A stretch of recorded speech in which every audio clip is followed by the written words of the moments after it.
अब तक विद्वानों द्वारा पृथ्वी की उत्पत्ति से संबंधित 3 संकल्पनाएं दिए गए हैं जो अद्वैतवादी, द्वैतवादी और आधुनिक सिद्धांत के रूप में जाने जाते हैं। अद्वैतवादी सिद्धांत यह बताता है कि विभिन्न ग्रहों की उत्पत्ति एक तारे से हुई है। इस संकल्पना को पैरेंटल हाइपोथेसिस भी कहा जाता है।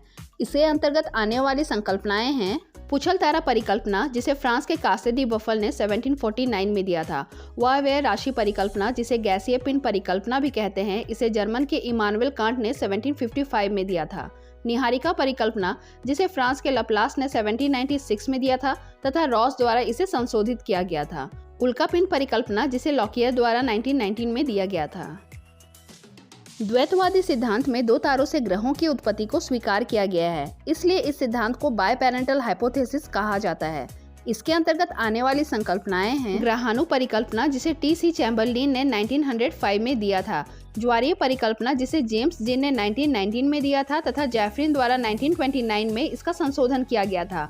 द्वैतारक परिकल्पना, जिसे H.N. रसेल द्वारा दिया गया था। विखंडन का सिद्धांत, जिसे रॉसजन द्वारा दिया गया था। 9 तारा परिकल्पना प्रोफेसर फ्रेड होयल व रिटिलेटल द्वारा 1939 में दिया गया था। सिफिट साध्य सिद्धांत A.C. बैनर्जी द्वारा 1942 में दिया गया था। अंतःतारक धूलि परिकल्पना ओटो स्मिथ द्वारा 1943 में दिया गया था।